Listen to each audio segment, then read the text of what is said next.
why shouldn't we see Chandra or moon on Vinayaka Chavithi or Ganesh Chaturthi? It is said that when Ganesha was going to different planets, he also went to the moon.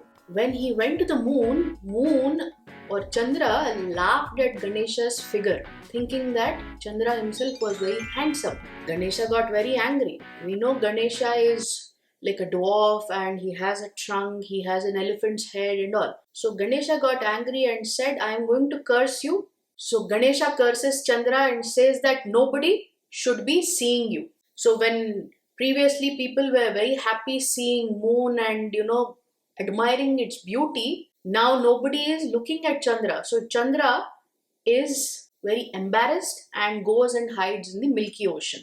Because the moon is hiding in the Milky Ocean, the crops are not coming out properly. The whole world is in turmoil. Then all the devas go to Brahmadeva and say, what is this? Why is this happening? Then Brahmadeva tells Chandra to apologize to Ganesha. Then when Chandra goes to Ganesha and apologizes, Ganesha is very happy and accepts his apology and says, except on Bhadrapada Shukla Chaviti, you can be visible on every other day, but only on that day people shouldn't see you. So except on Bhadrapada Shukla Chaviti, which is the Ganesh Chaturthi, when Vigneshwara was born, except on that day, every other day Chandra can be seen. So this was the boon given by Ganesha to Chandra. Now this is where our story starts. Shyamantakopakhyanam. So this Upakhyanam or story is there in Vishnu Purana and Skanda Purana. The mention of this story is there in both Vishnu Purana and Skanda Purana. So it is said that on Bhadrapada Shukla Chaviti, which is Ganesh Chaturthi, either do the Vratam and listen to the Shyamantakopakhyanam or at least read this particular shloka. What is that shloka? The shloka goes like this. Simha prasena mavadhitihi simho jambavataha hataha sukumaraka marodhihi tavahyesha Shyamantakaha.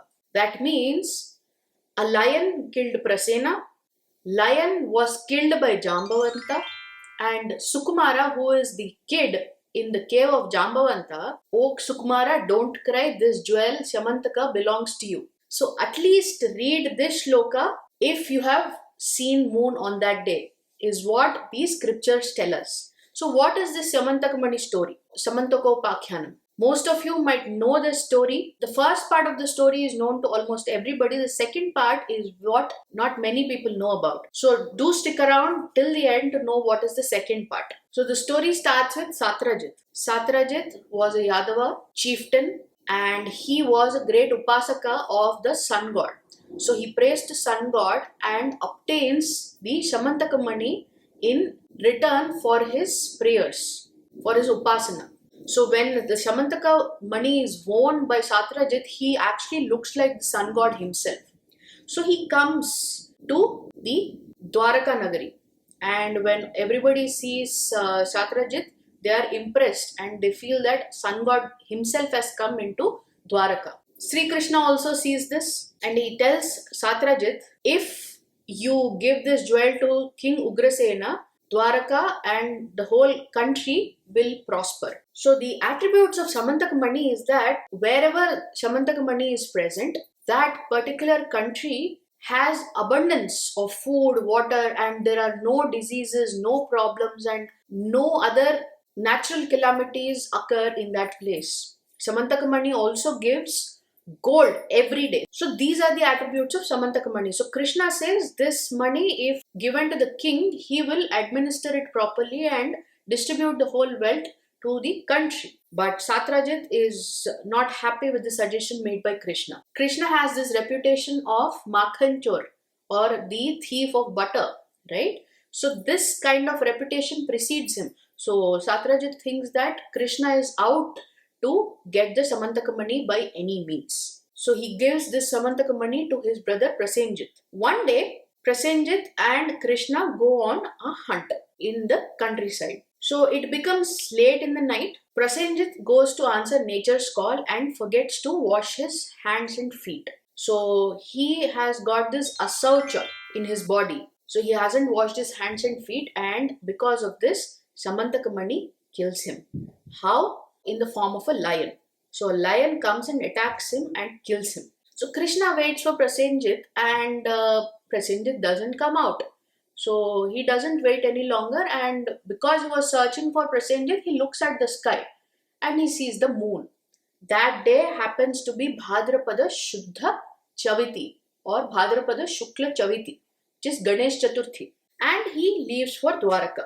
Then news comes out that the Shyamantaka Mani is missing and Prasenjit is also missing.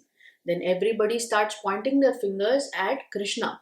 And Krishna doesn't know what to do. He says, I didn't do anything. I didn't take any jewel from Prasenjit. But then Satrajit says, you have killed Prasenjit and you have taken the money. Krishna goes into the jungle. There he sees that there is a body without any flesh, only bones. But there is a lion's body as well without flesh and only bones. Krishna says, see, this lion has killed Prasenjit. But everybody says, yes, probably the lion has killed, but you have taken the money. So Krishna again tries to save his honor and goes in search of the money. There he follows the trail of the lion and he sees that the lion was killed by a bear, a bhalluka. And he follows the trail of the bear into a cave. There in the cave he sees a very beautiful lady who is taking care of a small boy in a basket, in a swing, and the Shyamantaka Mani is hanging from that swing. So the boy's name is Sukumara. The girl is Jambavati and Sukumara is her brother who is the son of Jambavan. So the bear is none other than Jambavan. Without awakening her father, she tries to convey a message to Krishna and says this shloka: Simha prasena mahadhitihi simho Jambavataha hataha Sukumaraka marodhihi tava yesha Shyamantakah. So this is how she tries to convey the meaning to Krishna. But then Jambavan gets up and there is a big fight between Jambavan and Krishna. Actually, why she sings that poem to the small child is because Jambavati is attracted to Krishna. So because if her father wakes up, he will attack Krishna. To avoid that scenario, she sings that poem. But Jambavan anyways gets up and he attacks Krishna and they fight for 21 days. Then Jambavan realizes that this Krishna is none other than Rama from Treta Yuga and apologizes and gives Jambavati and the Shyamantaka Mani to Krishna. Jambavati is married off to Krishna and he gives off the Shyamantaka Mani. So Krishna returns to Dwaraka and produces the Shyamantaka Mani.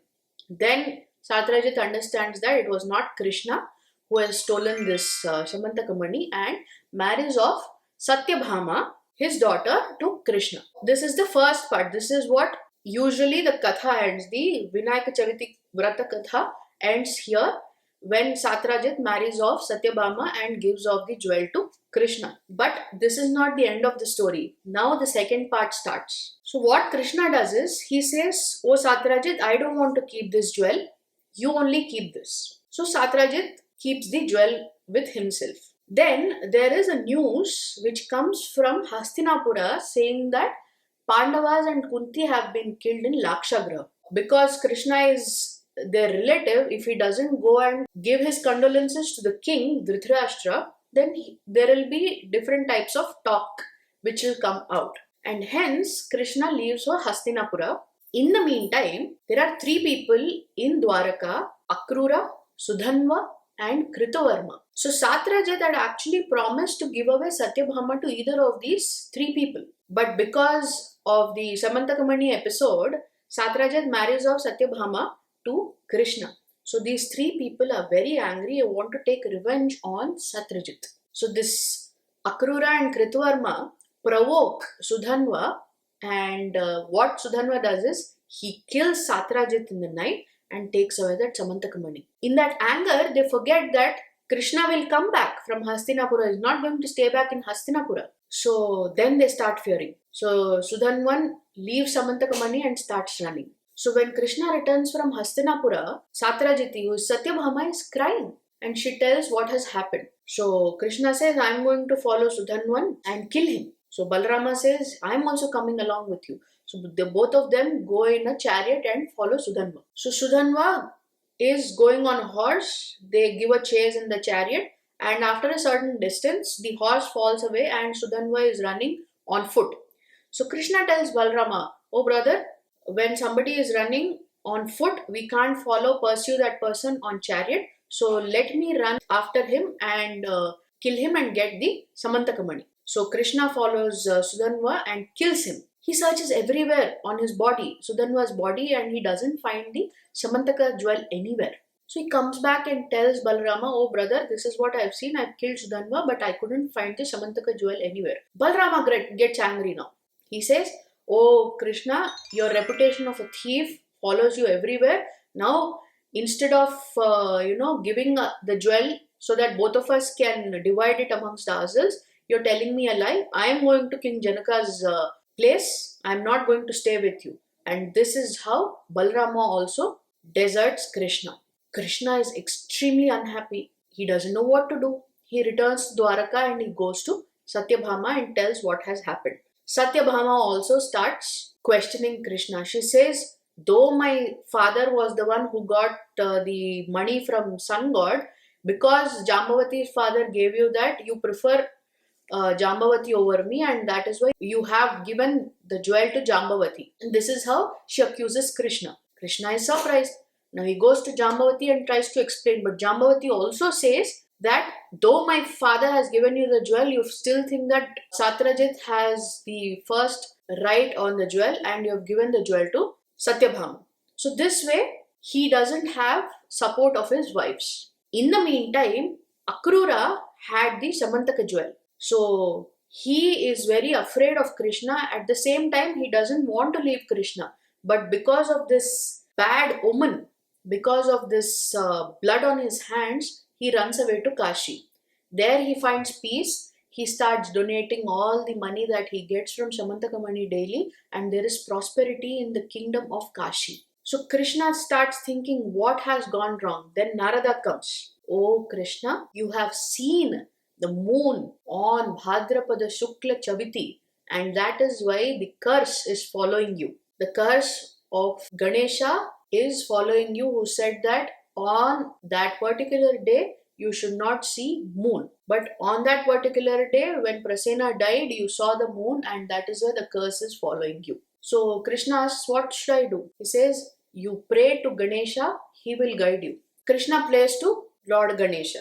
Ganesha appears before Krishna and says, oh mama, don't worry, all your troubles have ended today. Why is Sri Krishna mama to Lord Ganesha? That is because his mother, Ganesha's mother Parvati, is the sister of Lord Sri Mahavishnu. That is why Sri Krishna is his mama. So he says, oh mama, don't worry, your troubles are ended today. Akrura is hiding in Kashi. So give a call to him, he'll come and give you the Shyamantaka Mani. Krishna gives a call to Akrura. Akrura comes back to Dwaraka and apologizes for what he has done and gives the Shyamantaka jewel to Krishna. Krishna says, oh Akrura, you have become pious, you have become Shaucha, you have done a lot of penance and you have got the Shyamantaka Mani. You are the correct person to use that. Stay in Dwaraka and use the Shyamantaka Mani for the welfare of everybody. So Akrura agrees and stays in Dwaraka. This way, Krishna solved the problem of Shyamantaka Mani, and everybody understands that Krishna was telling the truth all the time. Now he tells Ganesha, oh Ganesha, see, I am a capable person. I was able to withstand the curse and able to resolve my name from this problem. But how can a common man do it? Then Ganesha says, oh mama, don't worry. Whoever listens to the story, the Shyamantakopakhyanam, the story, the conversation between the both of us, will not have any problem on the Bhadrapada Shuddha Chaviti, even if they see the moon. So this is the whole story of Shyamantakopakhyanam. So that is how Shyamantaka Mani stays in Dwaraka with Akrura. And Sri Krishna is able to ward off that curse and able to clear his name when he sees moon god on Bhadrapada Shuddha Chaviti. We should do the Vinayaka Chaviti Vratam and then read this Shyamantakopakhyanam and also chant this shloka. Simha prasenam avadhitihi simho jambavataha hataha sukumaraka marodhihi tava hyesha Shyamantakaha. So if you do any of these three or all the three, you will not have the problems associated with watching the moon on Bhadrapada Shuddha Chavithi. So this is the story of Shyamantakopakhyanam. I hope you have liked today's story. Do follow me on all the social media handles. I'll see you all in the next video. Until then, namaste.